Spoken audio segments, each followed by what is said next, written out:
Let me show you what I made out of this honey wax. First I have melted this honey wax.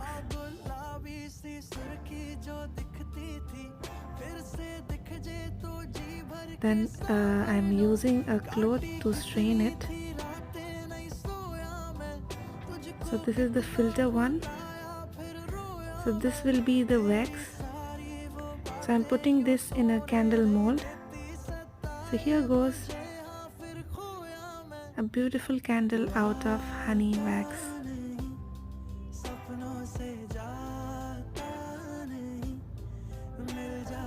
So let it sit for a while so that it gets solidified, and this is the final result.